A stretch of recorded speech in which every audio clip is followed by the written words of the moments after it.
This episode is brought to you by Thor's Ice Cream, the best ice cream menu in Billingham. Find them at the rink on game days and pick from their range of amazing desserts including the Biscoff brownie and the famous whippy trays, with a choice of amazing toppings. Supporters of the Stars and Buccaneers and proud partners of Starcast. Find Thor's Ice Cream on social media.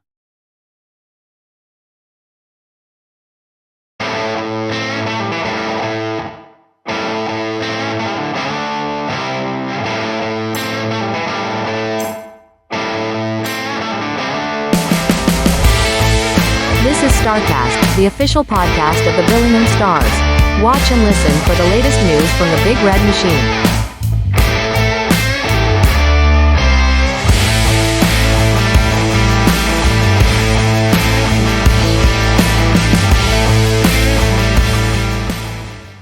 Hello again, welcome back to your official Billingham Stars podcast. This is Starcast from your Billingham Town Council sponsored Billingham Stars. A couple of weeks since our last episode, as you can tell. One of the reasons is me. Still not 100% there with the old voice, but we'll battle on through. Plenty to talk about this week. Joined by Carol and Jono as usual. Evening both. How are we? Yeah, good, not bad. Better than me. Yes. Okay. Fine. Lovely. So we've got two games to talk about from last weekend. A big weekend coming up as well. Two games coming up, including the last home game for like ever. We'll do a roundup of the league, and we'll finish off with any other business as usual. But before we start, with not having a show last week, we missed out on Billingham's transfer deadline day, which actually yielded a player this year, and it's kind of a player that Billingham have been wanting to get on board for quite a while, and we finally signed Lewis Baldwin. Carol, how did you find when the news came? How did you feel about that? And obviously seeing Lewis eventually in a Billingham jersey. Oh, absolutely delighted, because he's yet another that's come through the Billingham ranks, albeit from a very young age before he disappeared off to Bradford when the Forum shut. But he's a Billingham boy, and who doesn't want to see Billingham boys in Billingham jerseys? It's marvellous, actually. Obviously, he brings his family back with him. So, hello, Glenn and Angie, if you're listening. And it just feels like the right move for him. He's obviously not getting the ice time that he wanted at Leeds. It just feels like he needs to start enjoying his hockey again. And what better environment than coming back home to do it? I'm delighted. I'm absolutely delighted. He's quality player, absolute standout D-man, and couldn't be more happy to see him pulling on a red jersey for a change. Yeah, exactly. 100%. And Jono, obviously you've worked with him on the team the last couple of weeks. When the signing came through, obviously same as Carol, it's a player Billingham have wanted to have in their ranks for a while, and finally getting it over the line. Yeah. It's a huge move for the club, and to be fair, I think it's probably a big move for the player as well. It's quite different. Obviously, he left all those years ago when the Forum closed, and he's been off into much bigger and better things. Obviously, being around the team, I heard rumblings of what was going on, so I heard the name around a little bit. But it was still a great surprise to get the message off Alan saying it's all done. Get his shirt, shorts, and socks at the ready. He's 26-year-old, so we still don't have a massively old D. I think him and Stats are the same age, so 26-year-old, but he brings an absolute wealth of experience. And obviously, when this is going out now, he's had 3 games now on the blue line with Will Thornton, and it'll be something Will could learn so much off. And you can just see it in his game day preparation when he comes down, the way he conducts himself, the things he does to get ready before a game, in warm-ups. And then obviously he's not in free flow yet. He hasn't had much minutes this year.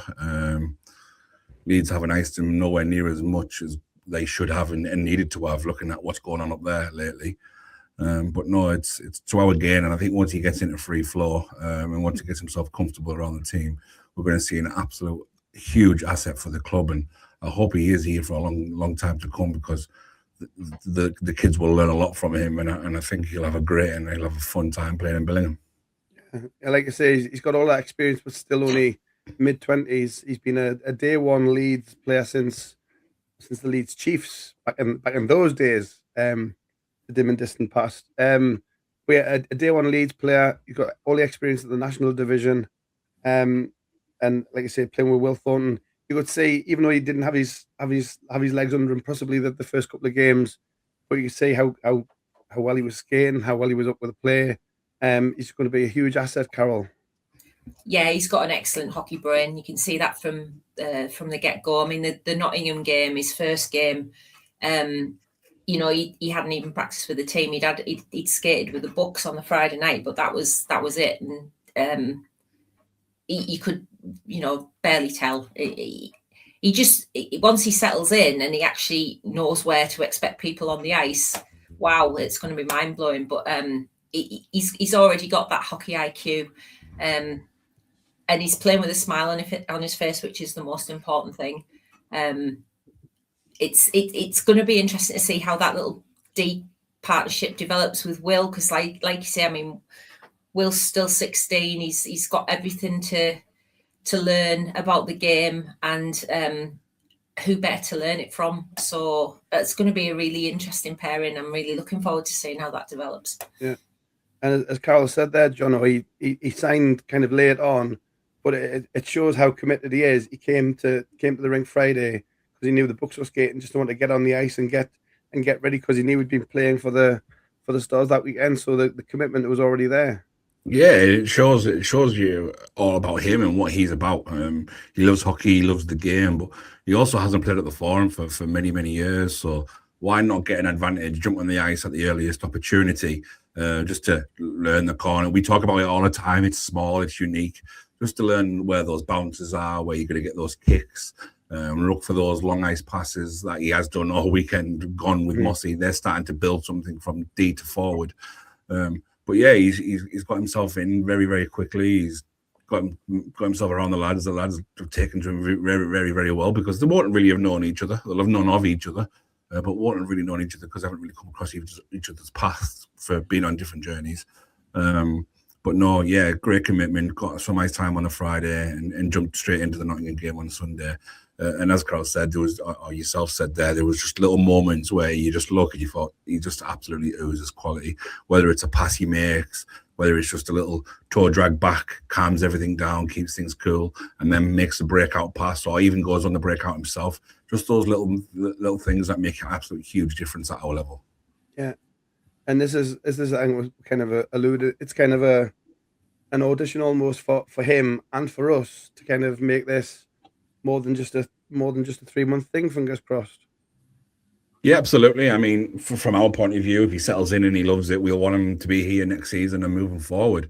But we're one of those clubs where if you outgrow the club and someone bigger and better comes along and wants you, then fair means you're going to have the club's blessing to go and do that. He's a great player, and I'm sure he's probably not even thinking about that, but he just wants to get back playing hockey, enjoying himself, and then see where it goes. If it goes that he stays in Billingham, and then we're going to be very fortunate to have another top team on in our hands next season. Yeah, no, 100%. And 3 games in, Carol, everything's looking good. As a great addition, and the partnership with Will, as has been mentioned, is one for, as I say, mid-20s, but he's got so much experience and can only help Will on his development. Yeah, absolutely. I kind of shook my head when I realised he's still only 26, because since he went to Leeds, we've not really seen too much of him. I mean, the last time he'll have been at the Forum was when he played for Solway, which was 7 years ago, something like that. So it feels like a long time ago. And in a way it is, but he is still only 26. And if it is only for these 3 months, then so be it. But I think Will learn a ton. And hopefully Lewis just finds his place again. I think that's what he wants to do. He wants to find his hockey place again. And yes, we're all fingers crossed it's Billingham. But if not, then hopefully we've helped him back on his path. Yeah, I'm just firing up the old elite prospects. Solway Sharks in season 2018-19. We had 30 points in 30 games, and then went to Leeds Chiefs the following year. So, yeah, it has been a Yeah, it was while. COVID year when COVID year when Leeds Chiefs came along. Yeah. 1920. Finished prematurely, didn't it? Yeah. And then after they came back, they weren't the Chiefs anymore.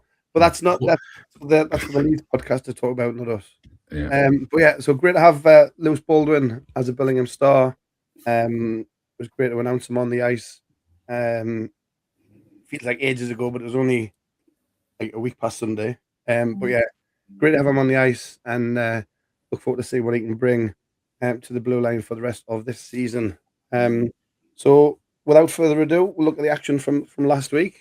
And Lewis playing his full part, as Jono said, in 2 games for your Billingham Stars. We'll take them one at a time. On Saturday, it was a trip down to Elland Road. Excuse me. And it finished up a win for the Billingham Stars. Final score was 8-4 for the Stars. And their goals were from Ian Brown, a penalty shot, because Leeds Billingham, of course, it was a penalty shot. Michael Elder 2, Ben Greenhalgh 2, Roland Grittans, James Moss, and James Callum Wilkinson. For the Leeds Knights, Owen Dell, a penalty shot, because, of course, before Owen Dell picked another one, and O'Sullivan and Palmer with 2 late ones, making the 8-4 final. Carol, you want to kick us off? It was the score really didn't tell the full story. It was only 1-1 after 40 minutes, and then all the goals, all of the time, all the way through the third period.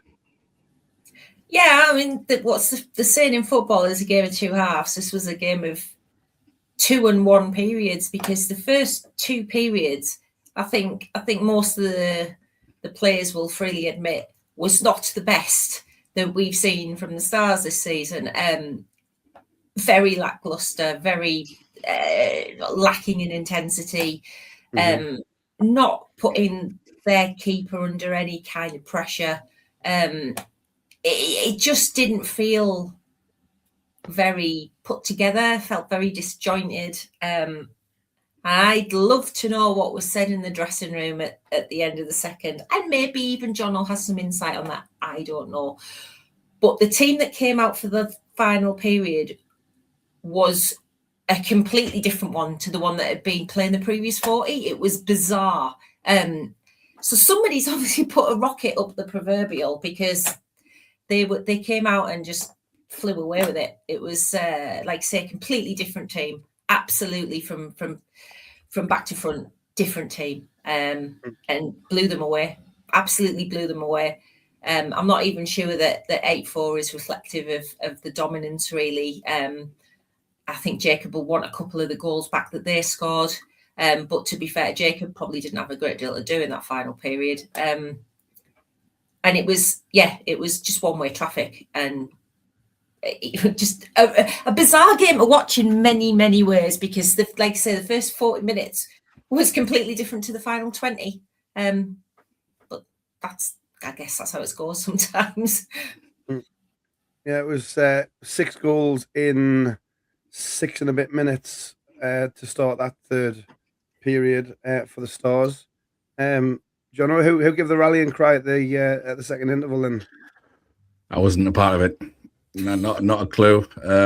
But knowing this team and know what they're about, and Fozzie will have said his few things, and I'm sure Terry would have said 1 or 2 things as well. But most of all, I'm sure Mikey would have stood up and said, "Lads, this isn't good enough. We need to do something. We need to step it up. We owe these guys one."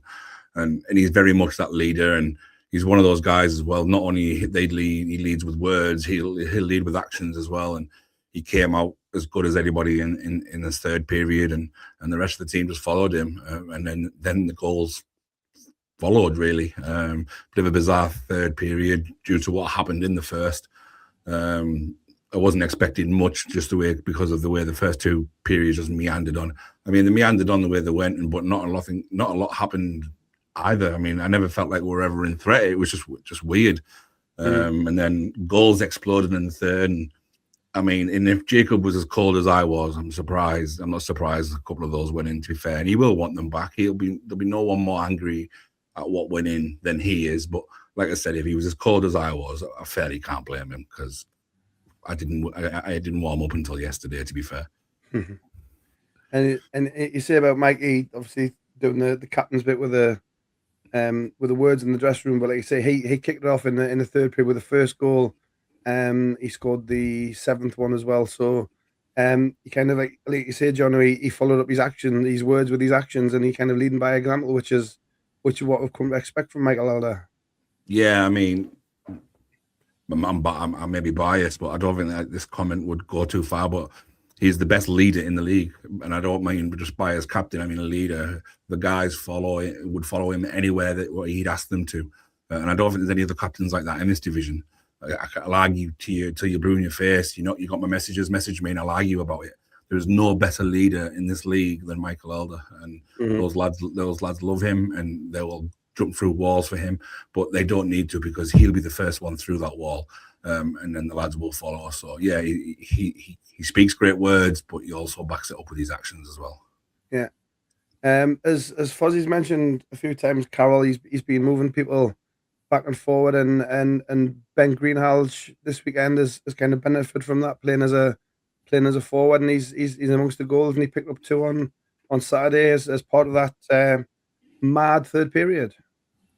Yeah, we're really blessed this season for whatever reason it is, probably circumstance to be quite honest, but we've got quite a few players who, you know, two-way players that we playing in different positions every week that don't seem to be fazed by it at all. And Ben's a brilliant example of that. You know, most of the fans who just watch the Stars are probably used to seeing him playing in deep. At juniors and Bucks, he was playing forward a lot more. But this season, we've used him in that dual role. Sometimes he's been on the blue line, but increasingly in recent weeks, he's been playing up front. And you know, he's had 3 goals over this weekend, and you know, he's a proper poacher. He's got an excellent release, but he also knows where to get into the right positions in front of goals. So we're blessed, really. What can I say? We've got Ben there. We've got Ethan can play both. We've got Tom who can play both. Shug has been used on D this year. You know, we're blessed, really. Yeah. I noticed Will Thornton picked up a couple of helpers as well, so he's starting to get in at the offensive end of the ice as well, which is good to see. Very much so. I think we should probably mention for those that were wondering about Will, the reason we haven't gone mental over his scoring his first senior Stars goal. That's because he hasn't. It's a difficult one for us because he's been recorded as scoring on Saturday and he didn't. And he was announced as scoring on Sunday, and he didn't. And I'm sure will appreciate this. We want to go mental when he actually does score. I'm sure he wouldn't want to take credit for somebody else's goal when especially for his first ever. So that's the reason why we haven't posted anything or said anything. It's just because he was credited with one of Ben's goals on Saturday. And that's still on the game sheet, which is a bit criminal. But he was also announced as scoring a goal that Mossy scored on Sunday. Fortunately, that one's already been corrected. But Will, it's coming. We know it's coming. We'll go mental when it does. Yeah, not 100%. Anything else on Saturday? I know that there was a usual healthy travelling contingent, and we caught the box office stuff by surprise at Ellen Road, I understand.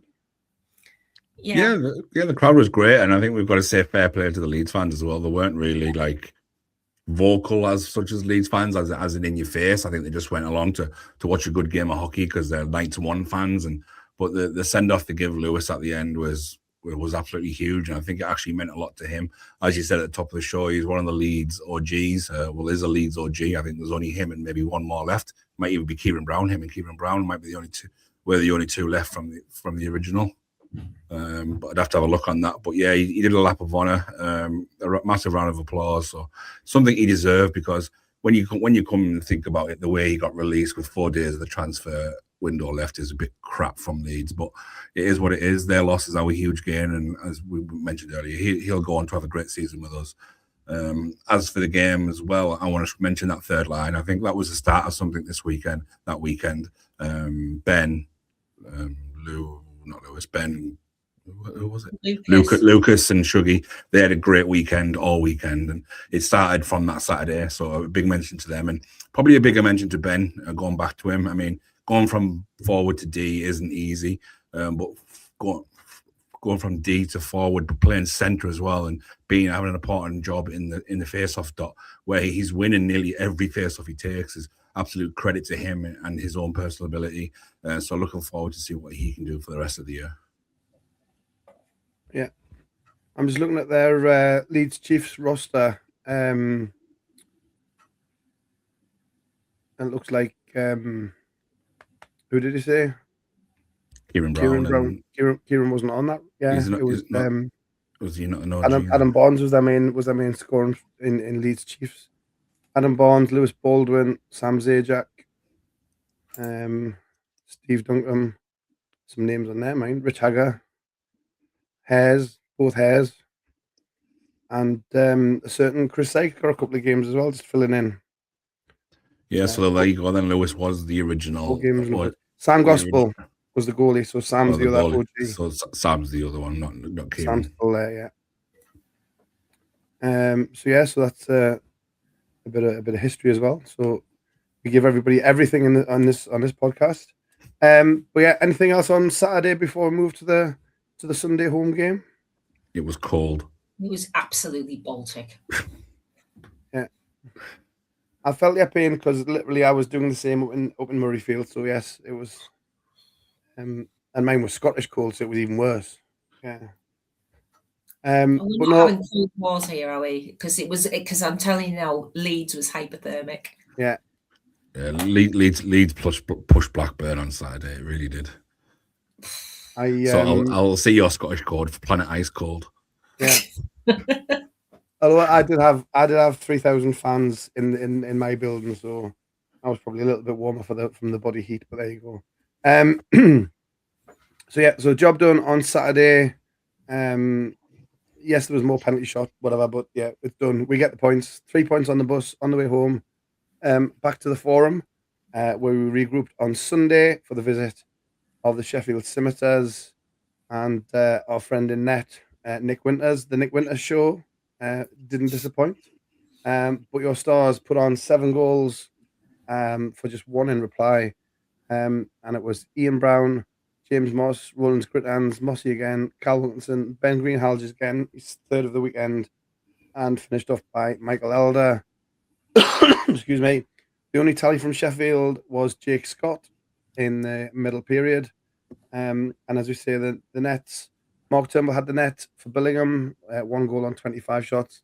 Nick Winters only faced 78 shots, including 32 in the middle period, which is just bonkers. But he does what he does, and he seems to be doing it every week. So fair play to Nick, sticking it out for the Sims. Carol, who do you want to say first things on Sunday? I'm guessing it's just a job done and the points against what could have been a bogey team on the Sheffield Scimitars. It could have been a bogey team, but being brutally honest, they're not the best team to watch, Sheffield. They do stick it to the end, though. They work hard all the way through, but they're not in the same league. And I guess the stats are never going to lie when it comes to that. Nick Winters put up the game. He always puts up against us.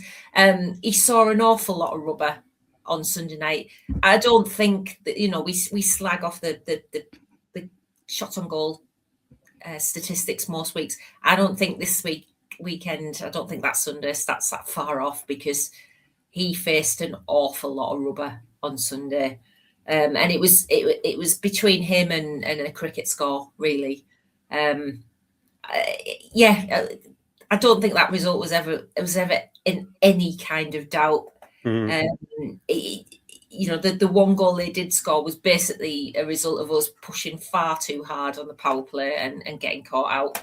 So well done to Jake Scott for taking that opportunity so well. But really, it was completely one-way traffic, and basically Stars against Nick Winters for most of the game. The positives that I took from it was the opportunity that we had to put up a couple of new faces into the lineup and just continue that pathway of development that we have through the club. And so kudos at this point to Mikey Plant and Henry Stevenson, who both made their senior Stars debut on Sunday. So well done, guys. Saw some ice in the third period, fairly regular ice in the third period. I hope they enjoyed it. I hope they've got that hunger to keep going and keep trying and hopefully make a more permanent goal for a star spot in the future. Mm-hmm. Yeah, no, brilliant. I forgot about the two call-ups. Thanks for mentioning that. And John, as Carol says there, giving Henry and Mikey Plant the nod to try out with the Stars. These are the games, I say without being disrespectful to Sheffield, but 7-1 blowouts against the bottom team. These are the games where you want to blood your two ways and give them the chance of some senior hockey. Yeah, absolutely. And it's just dangling a bit of carrot, isn't it? I mean, it would have been cruel to throw them in against a Solid or a Blackburn or a D side where the game would pass them by. And that's not being too respectful to the two lads. That's just the way it is. The game's much faster when you play those teams. So when you bring in the likes of Sheffield, it is a huge opportunity to reward guys who deserve it. Plant's been doing really well for the Bucks of late. I think he's put up some 4 or 5 goals over the last couple of months. So he's been invited down to train with the Stars, and he's been training and working hard. And got his rewards Sunday. And Henry Stevo is just another one for the future. He's been training with us all season long. He puts his effort in. He works. I was going to swear there, so I nearly stop myself. So he does work really hard every week, and he's training. And we got an opportunity where we could ice him, and where he would learn a lot as well. Whether that's just being in the room, learning how the lads prepare themselves, and just being on the bench and seeing what it's all about, because it will be hugely different to the Bucks, and the two teams do things completely different as well. So it's just more learning for him and more learning for the both of them. But yeah, the future is very bright because it doesn't stop there with them two. There is 3 or 4, maybe even 5 more that we could see over the next 18 months. Yeah, and they say they're learning from the Stars and the line that's clicking at the minute. It has done for the last couple of weeks. Is Ian Brown, James Moss, Roland Grittan's line, and they kicked things off the first period. Each of them scored a goal in the first, and there was goals later on as well. And that line is leading to it's technically the second line, but I think we're kind of in that position where you could almost say we've got a 1A and a 1B rather than the first and second line, Carol. Yeah, and I think the second period on Sunday, that line started first line anyway.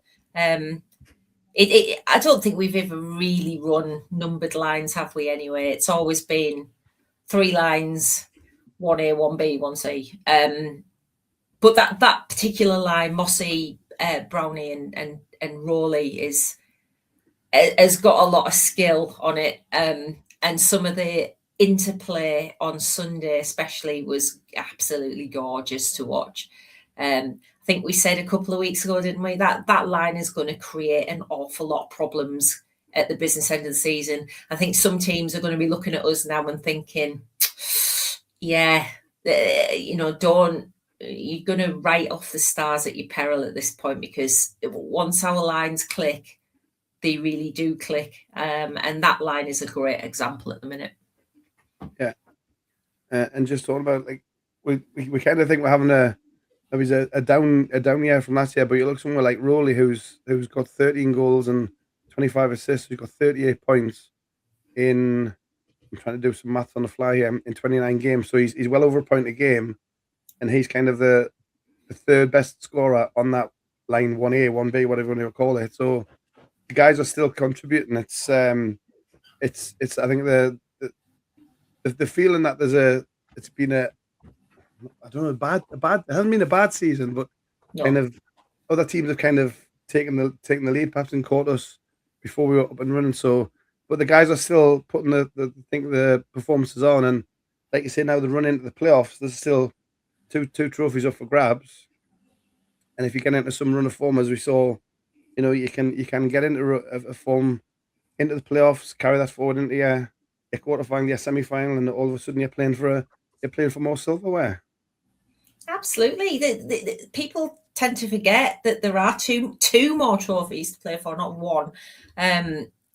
It's all up for grabs, and anybody who gets on a roll is a team to be feared. And I think I definitely have us as the dark horses for playoffs, because if we get on a roll, if we start to get a little bit of the luck that's been dodging us all season, who knows? Who knows what could happen? We've definitely got the talent. We've got the skill. Let's see what happens. Exactly. Anything else on Sunday's game that we haven't missed, that we haven't talked about? No, it was just a run of the mill, wasn't it? And unfortunately, Sheffield aren't very strong, and it's one of those tough ones where you got the rink knowing you're going to win and by how many, so you can take your eyes off it. But no, they did what was necessary.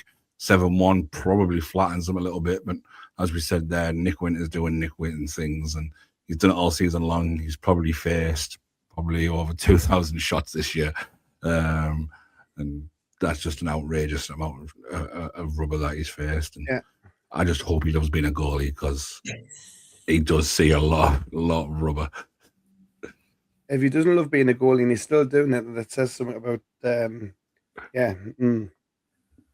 no, fair play to him and sticking through it. And hopefully, I'll say the Sheffield pathway gets worked out, because obviously it's the Steelers, Steel Dogs, Sims kind of fell off, and then Titans have kind of stepped up in Div 2. So if they can kind of sort out between Sims and Titans, then the whole Sheffield thing could be something to be worried about in years to come, which is obviously development, which is what we're all about at this end of the spectrum, to be honest, isn't it?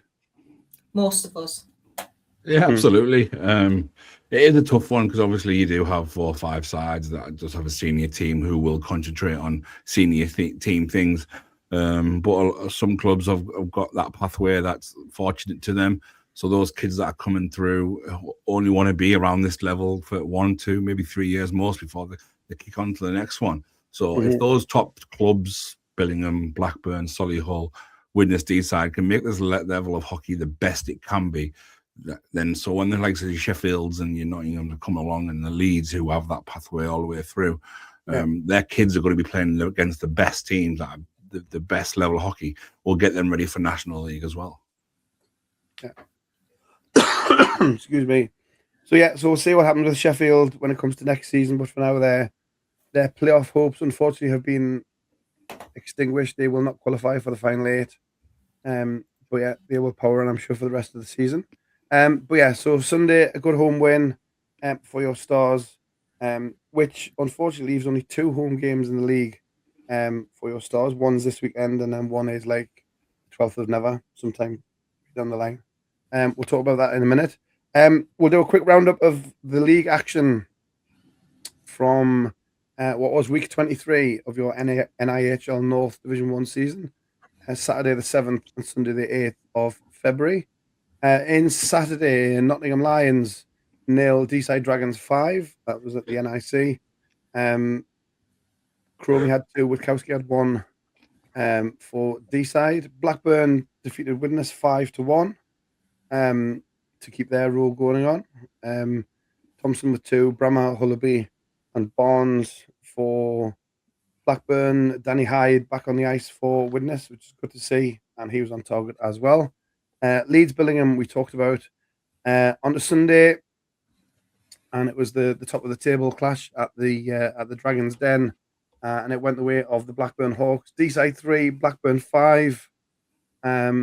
Dickinson, Barlow, Witkowski for D-side, but for Blackburn it was Broids, McKinney, 2, Streetley, and Lee Pollitt, giving Blackburn a win, which puts them on the brink. We'll talk about it in a moment. Billingham Sheffield, we've mentioned. Hull Jets 5, Telford Tigers 2. A defeat for the Telford Tigers. We haven't said that for a while. They've been on a bit of a run. Hat trick for Ethan Daintith, Aidan Dancer, and Barker for Hull. Brodie Jessen with 2 for Telford, but the Tigers go down away to the Jets. And then the final one of the weekend was Widnes 3, Nottingham 5. A good win for the Nottingham Lions. Massey, Alston, Griffin for Widnes, and for Nottingham was Zalossi, Chan, Humphreys, and 2 for Luke Birchnell for the Lions. So they take the points let's have a look, what was it? 78 and so 130 penalty minutes in that game as well. So a bit of a chippy affair at Widnes. All of which means Blackburn Hawks have 84 points from 30 games, and Deeside Dragons away adrift 20 points is the gap to the Dragons. They have 64, Telford 57 from 27, Solihull have 51 from 26, Billingham Stars 50 points from 29 games. All of those teams have already qualified for the final 8. And then just below that, Hull Jets have 40 points from 27. Widnes have 32 points from 30. And Nottingham 24 points from 28. That rounds out your top 8. And then down below the line, Leeds Knights 18 from 26. And Sheffield, as we say, eliminated from the playoffs with 3 points from their 30 games. So it's all starting to take shape. And the Hawks basically need a win this coming weekend, and that will seal them the league championship. Talked an awful lot. I shall take a break. Carol, anything from the weekend's results? A couple really. Hull beating Telford was an excellent result for the Jets. Not sure what happened with Telford there, but I didn't see that one coming, being brutal. But good to see a hat trick for Ethan Dainton there. Excellent result, and obviously Blackburn winning away at their closest rivals in the league to put them on the brink. Depends how well you count mileage. Yeah, they're not great at counting mileage in Blackburn. I've learned that one today. Yeah, I mean, I'm sure D-side would have wanted to keep that fight going for another week, but it wasn't to be. But it's all good because Blackburn apparently were only ever bothered about the league titles, so they're happy. I mean, it's not guaranteed, but let's see, who do they play on? They play this weekend, or they play away to Leeds. Okay, fair enough. We'll see.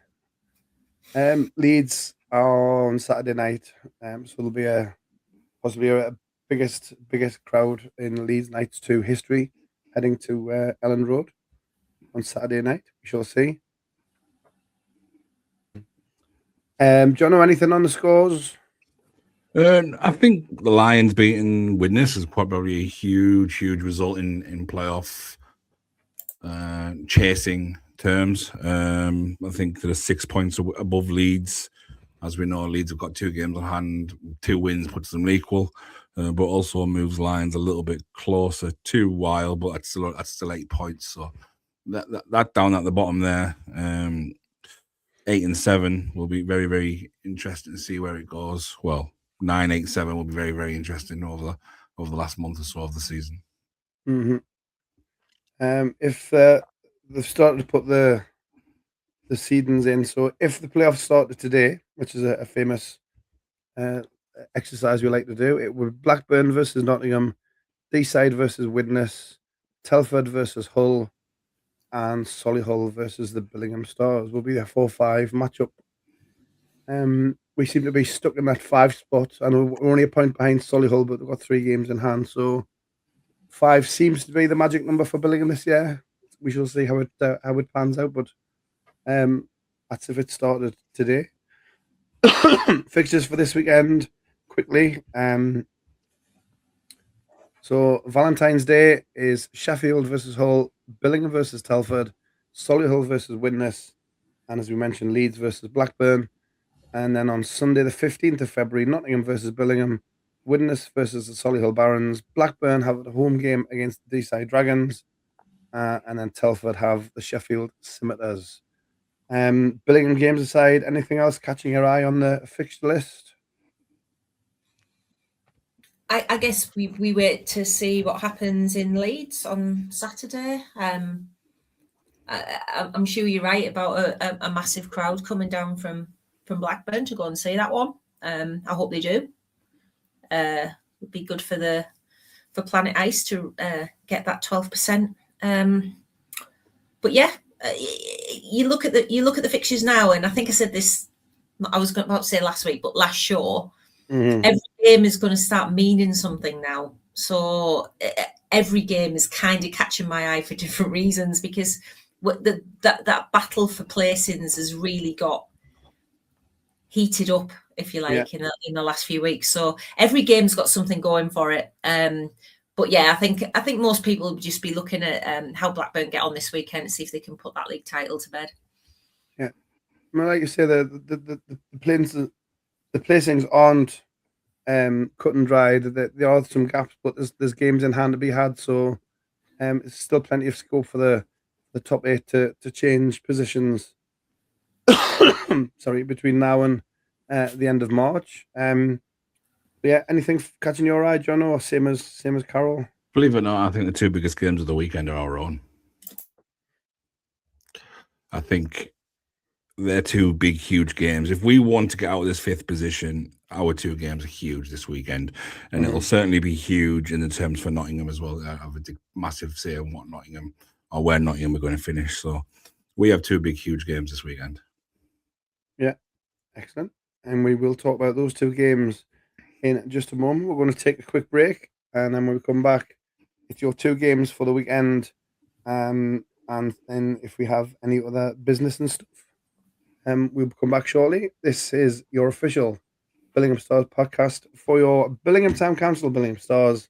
This is Starcast. This episode is brought to you by Thor's Ice Cream, the best ice cream menu in Billingham. Find them at the rink on game days and pick from their range of amazing desserts, including the Biscoff brownie and the famous whippy trays, with a choice of amazing toppings. Supporters of the Stars and Buccaneers and proud partners of Starcast. Find Thor's Ice Cream on social media. Welcome back to Starcast. Last little bit, and we'll finish off looking at the fixtures this weekend for your Billingham Stars. As we mentioned, a Saturday home game against the Telford Tigers, 5:30 at the Forum Ice Arena, and then a trip down to Nottingham for 5:30-ish at the NIC against the Nottingham Lions. We'll start with the Saturday home game, Carol. We haven't seen Telford on Teesside for a while, and we've had decent games with them, but they've always seem to find the upper hand, so we need to kind of put that right, as they could still be a possible playoff opponent, so we need to kind of set our stall out and get one over on them before the end of the season. Yeah, I mean, the 2 of the previous games have been 1-goal games. The last time we went down to Telford, the gap was a little bit wider, but there was that was all kind of final minutes stuff. So the games between the 2 teams have been very, very close. I think we're going to feel like we owe them, and it's up to us to put the performance on the ice for 60 minutes and not just 20 or 40. But I think we've got the game to do it. We showed in the last game, strangely enough, the last game with the biggest goal gap, 6-3, but I think we showed in that game that we're more than capable of putting the shackles on their sprightly youngsters up front. So I think we've got the game to do it, but we do need this. We do need a 60-minute game against Telford, and we still, even though the performances have picked up massively over the past few weeks, we still really haven't managed to do that. So I think a 60-minute game and we win it for me. Yeah, and Zach Brown is in net for Telford now. I can't remember if he'd moved before we played them last time or not. Yes, yeah. Television thing. So Yeah. A familiar face between the pipes, and as Carol says, John, we need to put the full 60 and get a result on Saturday. Yeah, I mean, we were talking about the last time out. I mean, I think the scoreline flattered them for one. I think we were the better team for about 53 minutes, and then it all went Pete Tong. We know Zach Brown. We know how to beat him. We've scored plenty past him in the past, playing for a very, very good Hull team. So we know how good he can be for good teams. We handled Silverthorne and Luca very, very well last time out. Looks at score sheet, sees that they somehow had 3 goals, but we managed them very, very well. I think it's probably like Carol said previously. I think we're the team to look out for now. We're the dangerous team, and I think the lads will accept that we're the dangerous team as well. And I think that's a role that we can play very, very good. And I think that's how we have to go into the game with it. We are probably the underdog ever so slightly due to league position. Telford are in a cup final as well a week after, so it'll be very interesting to see how they approach the game. Whether the 1 or 2 older guys may be rested, you just don't know. But no, it's a huge game. I think they are 6 or 7 points in front of us. Very, very catchable. Solihull point in front of us and got games at hand, but very, very catchable because we've got them to play as well. So it's a huge game and it's a huge weekend. And I will say, we need the fans more than ever this Saturday. It's going to be your last home game for a long, long time. About 5 weeks, 4 or 5 weeks that we're not going to have a home game for. There's no Borough game Saturday. They play Monday. So we need every one of you down as loud as you've been all season because this is going to be a huge game. And the lads very much deserve the very best of our fan base. Yeah. No, I was going to say that's the last home game till the last game of the regular season, which is the 22nd of March, when we complete the home and home with D-side to finish off the season. So, so a bit of a road trip coming up for the guys after this weekend. But yeah, if we get the guys into the stands in the forum, as the crowds have been the last few weeks, it'll be great to have the guys, give them a backing on the kind of a farewell, send them on the road trip before they come back at the end of March. Anything else on Telford before we look at Sunday? No.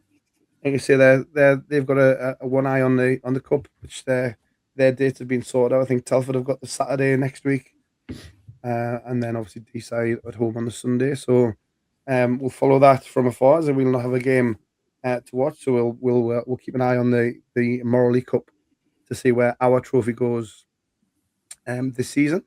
But yeah, so that's Saturday, 5:30, Forum Ice Arena, last home game for 5 weeks until the 22nd of March. So if you can get yourself down and give the boys all the support in the game against Telford, it will be very much appreciated. The road trip starts on Sunday the 15th, a trip down to the NIC and the Nottingham Lions. And last time we were down in that very rink, to say we were under strength was probably a bit of an understatement. We had goalies 3 and 4 on the roster, and a few other walking wounded as well. So if we can travel with a full team, Carol, hopefully we'll give an account of ourselves and show Nottingham exactly who the Billingham Stars can be. Yeah, I mean, the 2 home games that we've had against Nottingham have been, dominant performances from the Stars. And then we went down to Nottingham just before Christmas with an extremely understrength team.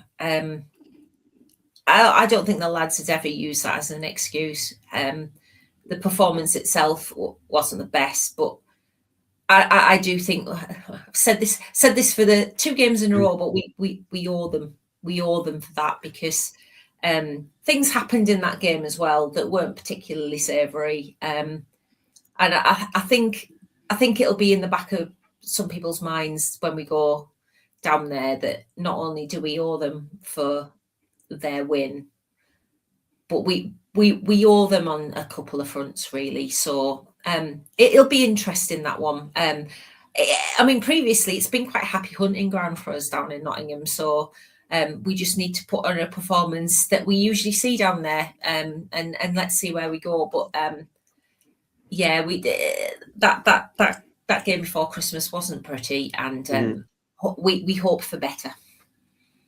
And the tea time face off as well, which is a nice surprise. Although the Panthers are playing Belfast at 4 o'clock that day, so it's going to be a busy NIC if you are travelling down. John, your thoughts on Sunday's trip down to Nottingham? I think, as I said, I think we probably got the 2 biggest games of the weekend. This game's huge, has a lot riding on it. As just as much on this game there is for Nottingham, there is ourselves. Like I say, They're 6 points ahead of Leeds, who are battling for that final playoff spot. So it'll be all guns blazing from Nottingham, and again that they have to win. So it'll be interesting to see how we deal with the pressure that they'll have to put on us at times, because they will want to go and win the game. But then them doing so could leave some huge gaps as well for us to exploit. So it's going to be very, very interesting. I think it's a huge game. One both teams have to win, in my opinion. So we're in for a cracker, if anything. But I think we, at full strength, will be a very, very different prospect than we were before Christmas. Yeah, I agree with that. We'll see. Obviously, we'll have an idea this week. Training tomorrow, what sort of squad we'll have this weekend. But yes, hopefully, if there's anywhere near a full strength Billingham team, then it'll be a different proposition for the Lions on the weekend. So your two games: Saturday home game, Forum Ice Arena, 5:30 against the Telford Tigers. It's their last home game for a few weeks, so hopefully, big crowd, get yourself down there, support the lads, and wish them on their road trip, which starts on Sunday in Nottingham, 5:30 face-off.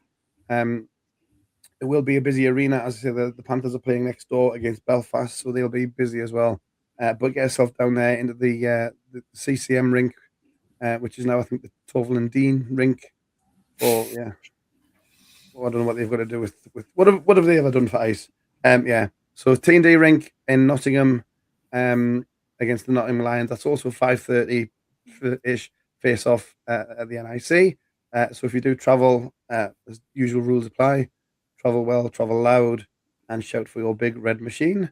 If there's nothing further on the fixtures, we shall move swiftly to any other business. I'll kick it off with my AOB, which I saw with my very own eyes. So last weekend, for those who didn't know, I was in Edinburgh with the GB Games. GB had a European Cup of Nations against Poland, Ukraine, and Slovenia. And it was a very young JB team, a lot of NIHL players, including one certain Finley Jack Braden, formerly of this parish. And on Saturday, in the game against Poland, Finn scored the go-ahead goal, put GB up 4-3. I can't remember who had the initial shot. Shot came in from the wing. Coley made the pad save. Finn was on the spot and just completely roofed it. No chance for the goalie. And the announcer had to take a moment before he announced the goal for Finley Braden. So it was great to see. And some NIHL players certainly did themselves no harm at all with their performances. And it was a great weekend with GB in Edinburgh. So that was me. I saw Finn a few times. I saw his mum and dad were there as well. Obviously, they were obviously delighted. So yeah, it was brilliant to see. And quite a few of the prospects, as you want to call them, who I've seen playing through kind of conference in England and GB and whatever. It was brilliant to see, but also made me feel like 120 years old. But that's my problem. Yeah. And the first thing I did after he scored was text Carol to tell him in Leeds, and word had already reached. So I couldn't even get that. I couldn't even break that news to her. So how was it received? How did you get signal in Leeds, by the way? I had no problem with it. Everybody around me kept saying, "Oh, the signal in here is terrible," and I was like, "It's kind of okay for me." Sorry. Got some dodgy phone.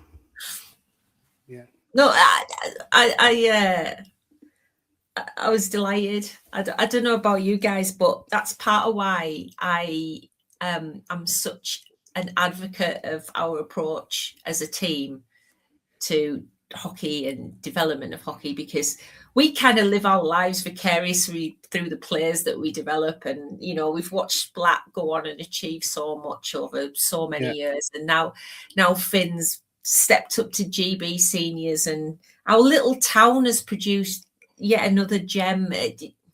Honestly, it ties me even more to our team and our ethos of how we go about things. This is the way it should be. We bring these kids through, and they go on to light up the sky. So proud of you, Finn. I know you're probably not watching this, but so proud of you. So proud of you. And it's the first of many. I'm absolutely convinced of that. Yeah. I know there's a few players that weekend will not be the last showing it in a GB shirt, that's for sure. Jono? Yeah, just what Carol said there. I mean, about this town. I mean, this little town shouldn't produce what it produces. It really shouldn't. When you see the likes of Sheffield, they produce your Liam Kirks, and in the past you've had the Panthers and Clark and Belfast and the players that they've produced over the years. You kind of expect it. But when you see little Billingham, just this little dot up in the northeast, in between giant cities of Newcastle, Sunderland, and the bigger town of Middlesbrough, and to produce what it's produced over the years, and we can list names going far back that have got on to great things. But just even in my recent memory of me coming through from hockey, from Stephen Wallace being on the GB scene, and then Robert Dowd, Michael Farn being the next big things coming out of the area, and Robert Dowd going on to be GB captain, Steelers captain, 400 Elite League goals and appearance records, and then the next one off the rank, Finn Braden, gets his call up due to circumstance, which you don't mind. Obviously, Elite League's not one for taking breaks when international teams are all away for obvious reasons. It's just the league hasn't got the financial powers other leagues have got, so they've got to keep playing. So they took the approach of taking players from lower down just to see what they've got moving forward, because the GB team, the full national team, is an aging team. They are getting much older, so you've got to see where this next talent's coming from. And Finn Braden found himself on that squad list, and then it came game time, and there he is in the team sheet, and then he plays a few games and gets that goal. And if he never played again, I could care less. He's got that GB goal to say this town can produce great international hockey players, and it won't be his last. I wouldn't be surprised to see him in the Elite League in the next 2-3 years' time. If not, he's going to be a top dog in the National League for the rest of his career. And maybe one day, as we hope Splat does, just comes home and gets that farewell that they deserve from this little town. But yeah, and people laugh at me when I say hockey is a Billingham town, but Billingham is a hockey town even. And I'll argue that to anybody. I'll argue if you're from Sheffield, the bigger hockey market in this country, I will argue to a blue in the face. You're meant to produce these players. This little Billingham town isn't, and we've got to be so proud of that. Yeah, no, 100%. And it was fantastic to see, I say, from my vantage point as well. Any other business? Carol, you've got some Olympics you want to shout out? Yeah, the men's Olympic competition started today. The women's has been going on since last week. Given the amount of talent that on the men's side especially that has come over to play in these Olympics, it's a tournament you really don't want to miss. The BBC's got a lot of free-to-air games on. TNT Sports is covering it as well. Just watch whatever you can, because I think we said off air earlier, didn't we, John? Or even the very first game today was quality.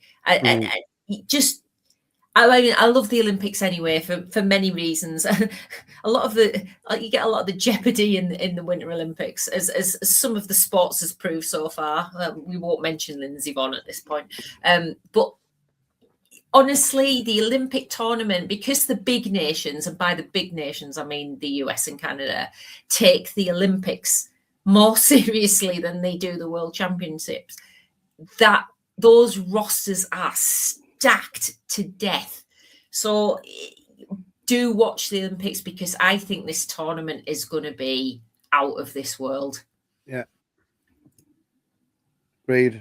The one for me to watch is, again, for personal reason, Italy's head coach is former Newcastle head coach Jukka Jalonen is coaching Italy this year. So I'll be following Italy for that reason, although they won't do anything because they've got no NHL players, but that's fine. Anything for you, Jono, or Olympics, or do you want to do your own? No. Just watch any of the Olympics. It's just great sport. It's great TV. And like Carl said, the jeopardy is far worse than it is in the normal summer boring games. That's just guys running around in circles. Even the guys going around in circles in this have got blades on the feet. And I mean, there was a massive crash today, and it was just like, how should you not cut her head off? It's just crazy. It's just crazy. Every sport is just so dangerous. But the ice hockey is something special. The women have been playing fantastic. Yeah. Some of the smaller nations are just going hell for leather and giving it everything that they've got. And we had the first one today in the men's, and Finland, the Olympic champions, getting beat off Slovakia, which was a huge game. We've got Sweden and Italy going at it in an hour or so, I think, or it might even just started. So that'll be another great game. But yeah, watch as much as Olympic hockey as you can, especially if you don't watch much NHL hockey. Watch what you can on the BBC as it's free to air, and just enjoy it because it's unbelievable. It's so fast and so skillful. Yeah, no, echo that 100%. Your normal AOB, Jono, you have a list? Yeah, obviously, as Craig mentioned, our next home game is this Saturday, and the one after that is in about a million years' time. We've got a lot of stuff to sell, so get along to the Supporters Club, get what you can, because it is going to be a while before the stall's back out for one or two, or probably two more times before the season is over. So get along. We do have new stuff coming, so do watch the socials. There may even be a little sale coming, so again, watch more socials. But do get along, buy what you can. As I've said before, your support this year has been crazy, crazy, crazy good. And every penny that comes in, we do try and help the lads with it as best as we can. Perfect. Yeah. So we'll see the guys on Saturday. Thank you both. We'll draw a veil there as we get ready for another weekend of NIHL North with your Billingham Stars.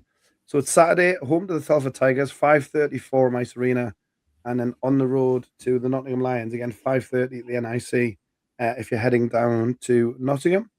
But we'll draw a veil there. Thank you to Carol. Thank you to Jono for your input and thoughts as always. We'll do it again next week. If you are listening, watching, however you're getting your fix of Starcast, do try and leave us a rating, a review, a comment, any sort of like that. Share it, download it, clip it, and send it to all your friends or enemies. I don't really care, as long as you share it. And that all helps with the behind-the-scenes magic, which helps us get seen and listened to by more people. So thanks for doing all of that. We'll be back next week to review the weekend ahead. But we will see you at the rink on Saturday, hopefully. But for now, from Carol, Jono, and myself, this has been your Billingham Stars podcast. This is Starcast. Thank you for watching and listening to Starcast. Follow us on social media and remember to subscribe and leave a review on your podcast platform.